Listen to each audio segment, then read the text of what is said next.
So heads up, I did not see every film this year. Now, I'm not going to name off every single film I missed this year, nor am I going to name off every good movie that I missed this year. But I'm going to give you guys an idea of some of the films I just didn't get around to. If there's a film that you didn't hear in that list, or in my top 10 list, or a movie that I just don't have a review of, don't be shy. Gladly message me in the comments, hey, did you see blank? And if I saw it, I'll give you my thoughts on it. But yes, as for some of the films that I missed this year, things I generally heard good things about: Dune Part 2, Love Lies Bleeding, Kill, Furiosa, The Fall Guy, Civil War, Monkey Man, Kinds of Kindness, I Saw the TV Glow, Deadpool and Wolverine, The Bike Riders, Sing Sing, Queer, Gladiator 2, Wicked, A Complete Unknown, Strange Darling, Cuckoo, Emilia Perez, Transformers 1, A Different Man, Infested, Small Things Like These, The Order, Piece by Piece, Carry On, The Return, Conclave, Juror Number 2, Saturday Night, Mads, Thelma, Young Woman at the Sea, Rebel Ridge, Woman of the Hour. But I'll have you know, I did still see 59 movies this year. And these are my 10 favorites, so let's get down to the list. Now, I do have reviews for all of these films on my channel, except for one, actually. I didn't get the chance to see it when it first came out, but obviously I was gonna see it eventually, and I did, and it's on this list. We will talk about it eventually. But number 10 on my list, obviously we're gonna have an animated film somewhere on this list because of what we got this year. Number 10, we got Flow. This film nailed everything it should have. As an animated film, it was beautiful, it was emotional, and as an animated film this far in the history of animated cinema, yeah, it nailed that too. Next up, we got Terrifier 3. So when I first saw this film, I didn't know where I would rank it in the series. I still don't know how it would rank the trilogy so far. But after that one viewing, the ending, where things are looking for the series going forward, as what sounds like the actual wrap-up now, I mean, all that alone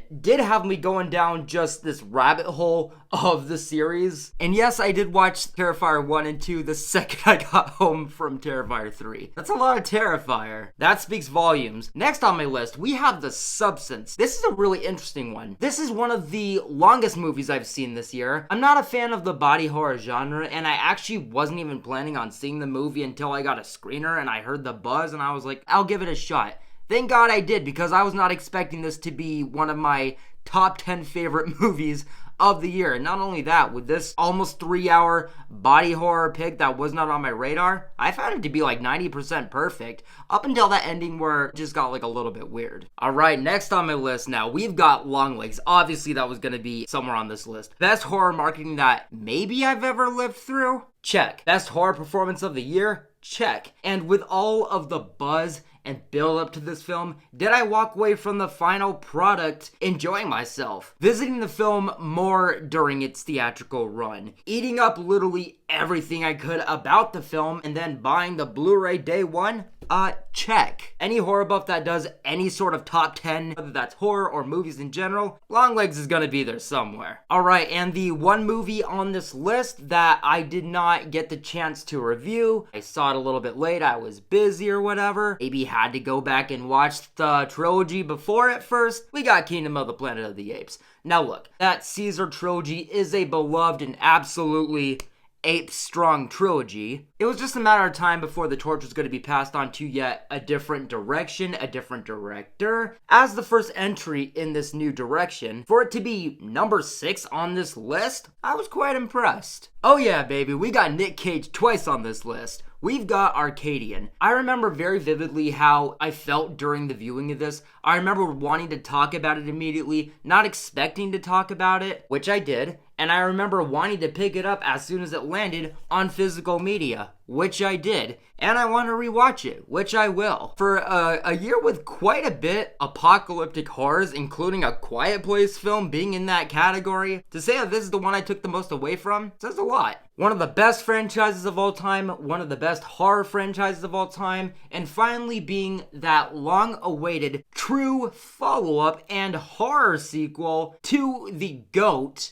classic Alien film that is in fact Alien, Alien Romulus gave me what I wanted. It's the scariest film in the franchise since that OG film, and it served as a solid direct follow-up to that OG film.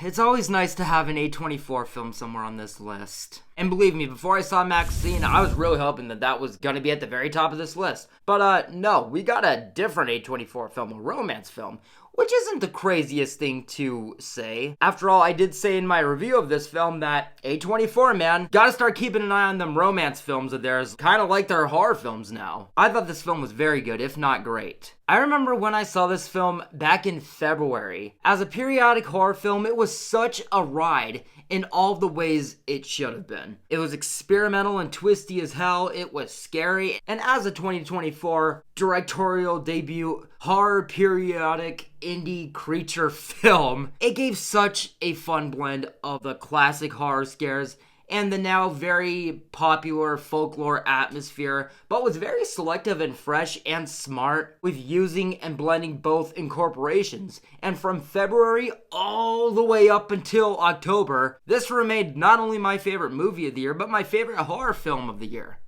Until...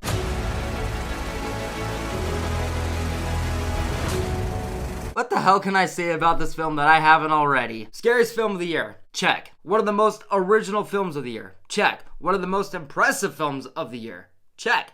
Acting, story, direction, twists, scares, fucking original horror film releasing at the end of 2024? The film outdid itself in all categories. And for horror being my favorite genre, if I'm hyping this film up like it deserves the #1 spot on this list, it's because it absolutely does. So guys, that does it for my top 10 best movies of 2024. Before I wrap up this video, I asked to hear your guys' top 10 in the comments below. I'd like to know if any of these films were in your guys' top 10 as well, which ones out of these specific ones that you would rank. I would love to hear them.